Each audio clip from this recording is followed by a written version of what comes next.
Hello everyone, कैसे हैं आप सब? आशा करते हैं बहुत अच्छे होंगे और आप लोगों की पढ़ाई बहुत अच्छे तरीके से चल रही होगी। मैं संजना, आप लोगों का पसंदीदा चैनल दारस के स्टडी पॉइंट, जिस पे हम लेके आए कक्षा 10 के हिंदी व्याकरण। हिंदी व्याकरण का जो दूसरा टॉपिक है वो क्या है?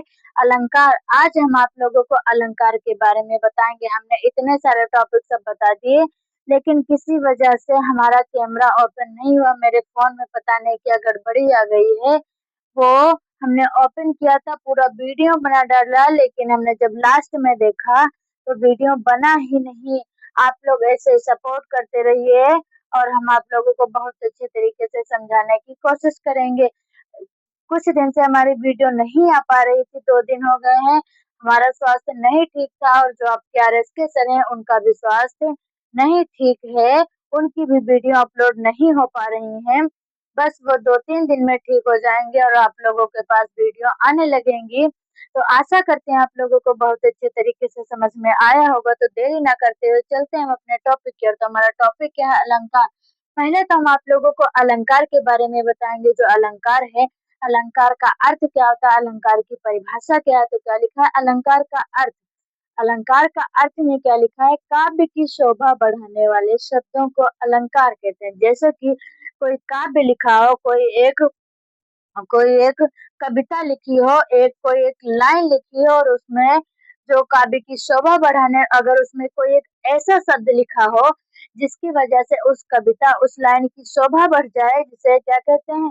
जिसे अलंकार कहते हैं। जैसे कि कोई एक टॉपिक ले लीजिए, कोई एक कविता की लाइन ले लीजिए, उसमें एक ऐसा वर्ड बीच में लिखा हो या उससे तुलना की गई हो या उसका अर्थ ऐसा निकल रहा हो जिसकी वजह से काव्य की उस लाइन की शोभा बढ़ जाती है, जिसे क्या कहते हैं? अलंकार कहते हैं। अब हम बताएंगे आप लोगों को अलंकार के भेद, अलंकार के प्रकार। जो अलंकार के प्रकार हैं, जो अलंकार के भाग हैं, वो कितने प्रकार के होते हैं? तो क्या लिखा है? अलंकार 2 प्रकार के होते हैं। कौन कौन से? अलंकार 2 प्रकार के होते हैं। पहला शब्द अलंकार, दूसरा अर्थ अलंकार। शब्द अलंकार का मतलब होता है अगर उसमें ऐसा शब्द लिखा हो जिसकी वजह से किसी काव्य की शोभा बढ़ रही है। और अर्थ अलंकार का मतलब होता है अगर कोई ऐसा शब्द लिखा हो जिसकी वजह से उस काव्य की शोभा बढ़ रही हो, उसका अर्थ इतना सुंदर निकल रहा हो कि उसका अर्थ आने से उस काव्य की क्या हो जाती है? शोभा बढ़ जाती है, जिस वजह से वो काव्य की शोभा बढ़ जाती है। तो ये रहे हमारे अलंकार के दोनों भेद। ये वेरी मोस्ट इम्पोर्टेंट टॉपिक है सन 2027 यूपी बोर्ड के लिए। मेरे प्यारे बच्चे, ध्यान से समझना।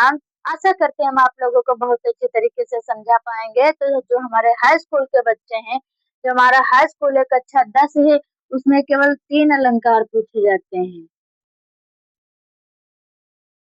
पहला उपमा अलंकार, दूसरा रूपक अलंकार और तीसरा उत्प्रेक्षा अलंकार। हाई स्कूल में केवल 3 ही अलंकार पूछे जाते हैं। तो पहला तो हम आप लोगों को बताएंगे उपमा अलंकार। उपमा अलंकार क्या लिखा है? समान धर्म के आधार पर जहाँ एक वस्तु की समानता या तुलना किसी दूसरी वस्तु से की जाती है, वहाँ क्या होता है? उपमा अलंकार होता है। ध्यान से समझना। जैसे कि कोई समान धर्म लिखा हो और जहाँ जहाँ कोई समान एक वाक्य लिखा हो और वो उस वाक्य में एक वस्तु की समानता या तुलना किसी दूसरी वस्तु से की जाती है, वहां पे हमारा उपमा अलंकार होता है। तो ये रहा हमारे उपमा अलंकार की परिभाषा। अब हम आप लोगों को उपमा अलंकार का उदाहरण बताएंगे। उदाहरण क्या लिखा है? मुख मयंक सम मंज मनोहर। जो श्री कृष्ण का मुख है, जो उनका चेहरा है, वो चंद्रमा के समान सुसज्जित है, चंद्रमा के समान सुंदर है, चंद्रमा के समान मनोहर, यानी कि अच्छा, वाह, सुंदर प्रतीक हो रहा है। तो इसमें जो श्री कृष्ण का मुख है, उसकी तुलना किससे की गई है? चंद्रमा से की गई। इसीलिए यहाँ पे कौन सा अलंकार है? उपमा अलंकार। दूसरा क्या लिखा है? पीपर पात सरिस मन डोला। पीपर पात सरिस मन डोला का मतलब होता है जिस प्रकार पीपल के पत्ते हिल रहे हैं, पीपल के पत्ते डोल रहे हैं, उसी प्रकार हमारा जो मन है वो डोल रहा है। वो हर एक क्षण में एक नई सोच में डूबा रहता है। हर एक क्षण में हमारा मन बदलता रहता है, कभी ये सोचता है, कभी वो सोचता है। इसीलिए हमारे मन की तुलना पीपल के पत्तों से की गई। तीसरा क्या लिखा है, हरिपद कोमल कमल से। जो श्री कृष्ण के चरण है वो कमल के समान क्या है, कोमल है। यहाँ पे श्री कृष्ण के चरणों की तुलना किससे की गई, कमल से की गई, इसलिए यहाँ पे उपमा अलंकार है। ये वेरी मोस्ट इम्पोर्टेंट टॉपिक है मेरे प्यारे बच्चों, ध्यान से समझना। आगे क्या लिखा है, रूपक अलंकार। रूपक अलंकार क्या लिखा है, रूपक अलंकार की पहले हम आप लोगों को परिभाषा बताएंगे। क्या लिखा है, जहाँ उपमेय और उपमान में अभिन्नता प्रकट की जाए, अर्थात उन्हें एक ही रूप में प्रकट किया जाए तो वहाँ रूपक अलंकार होता है। जैसे कि कोई एक ऐसा शब्द ले लें जिसमें उपमेय और उपमान में क्या हो, जैसे कि कोई एक ऐसी कविता लें जिसका जिसका जो कविता की शुरुआत हो और जो उसका अर्थ निकले, उसमें दोनों में क्या हो, अभिन्नता प्रकट की जाए, यानी कि दोनों को अपोजिट दिखाया जाए, अर्थात उन्हें एक ही रूप में। अपोजिट का मतलब अपोजिट लिखने के बावजूद भी उन्हें एक ही रूप में क्या किया जाए, प्रकट किया जाए। वहां पे क्या होता है, वहां पे रूपक अलंकार होता है मेरे प्यारे बच्चों। ये रही हमारी रूपक अलंकार की परिभाषा। उदाहरण क्या लिखा है, चरण कमल बंदो हरिराय। जो श्री कृष्ण के चरण हैं, वो जो श्री कृष्ण के चरण, श्री कृष्ण के जो कमल रूपी चरण हैं उनकी हम बार बार वंदना करते हैं। तो श्री कृष्ण के जो चरण हैं कमल के समान, उनकी हम बार बार वंदना करने का मतलब क्या होता है, जो श्री कृष्ण के चरण कमल के समान हैं और उनकी हम बार बार वंदना कर रहे हैं, इसमें एक दूसरे में क्या होती है, अभिन्नता के साथ वो एक ही रूप में दिखाए गए हैं, इसलिए यहाँ पे हमारा रूपक अलंकार है। कौन सा है, रूपक अलंकार है। दूसरा क्या लिखा है, मैया मैं तो चंद्र खिलौना लिया। जो श्री कृष्ण है वो अपनी माता यशोदा से कहते हैं कि मैया मैं तो चंद्र खिलौना लिया, का मतलब है कि मुझे, मैया मैं चंद्रमा के समान खिलौना लेंगे, वह चंद्रमा के जैसा लेंगे। तो यहाँ पे खिलौनों की तुलना किससे की गई है, चंद्रमा से की गई, वह उन्हें एक हीरो में प्रकट करके दिखाया गया है। तो आशा करते हैं आप लोगों को इतने सारे टॉपिक बहुत अच्छे तरीके से समझ में आए होंगे। तो हम अब आप लोगों को उत्प्रेक्षा अलंकार बताएंगे। तो ऊपर से हम थोड़ा रफ किए दे रहे हैं, आप लोग स्क्रीनशॉट ले लीजिए। उसके बाद हम आप लोगों को उत्प्रेक्षा अलंकार बताएंगे।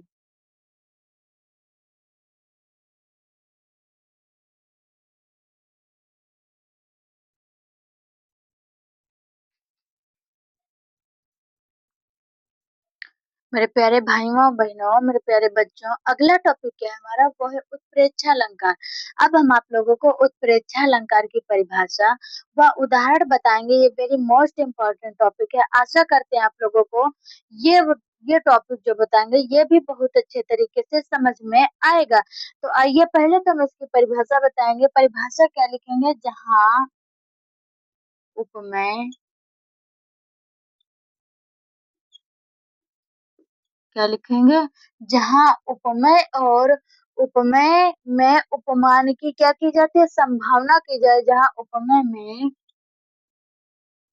उपमान की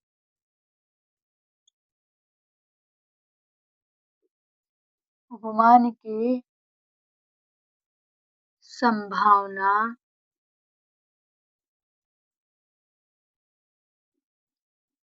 की जाए, वहाँ जहाँ उपमेय में उपमान की क्या की जाए, संभावना की जाए, वहाँ उत्प्रेक्षा,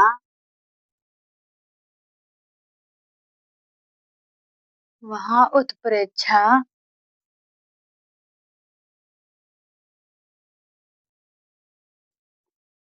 अलंकार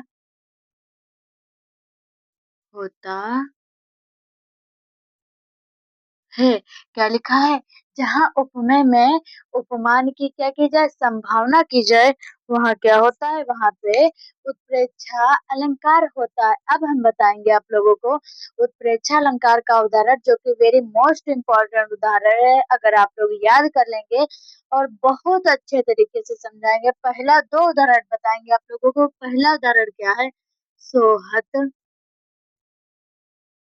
ओढ़े पीत क्या है सोहत ओढ़े, क्या है सोहत ओढ़े, पीत पट श्याम सलोने गात, पीत पट श्याम, पीत पट श्याम सलोने गात,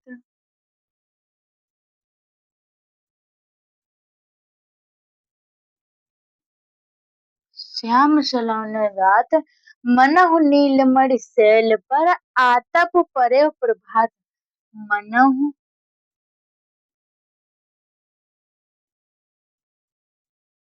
नीलमणि शैल पर, मनहु नीलमणि शैल पर, आतप परयो प्रभात। क्या लिखा है? सोहत ओढ़े पीतपट श्याम सलोने गात, मनहु नीलमणि शैल पर, आतप परे प्रभात। ये रहा हमारा पहला उदाहरण। और दूसरा उदाहरण क्या है? दूसरा उदाहरण हम बताएंगे आप लोगों को। क्या लिखा है? उस काल मारे, उस काल मारे क्रोध के, सॉरी, उस काल मारे क्रोध के तनु, उस काल मारे क्रोध के तनु कांपने उसका लगा, तनु कांपने उसका लगा,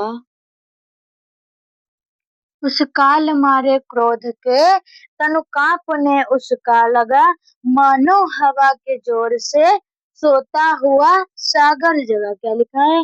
मानो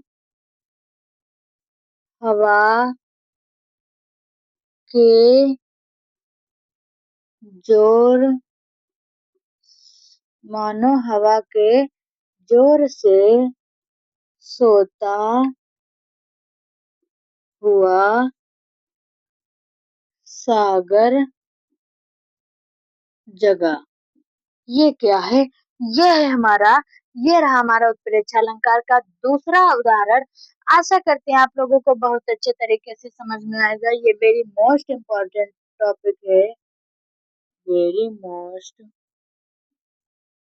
इम्पोर्टेंट, इम्पोर्टेंट क्वेश्चन सन 2027 यूपी बोर्ड के लिए। तो थैंक यू मेरे प्यारे बच्चों। ऐसे ही मेरे चैनल दारिस के स्टडी पॉइंट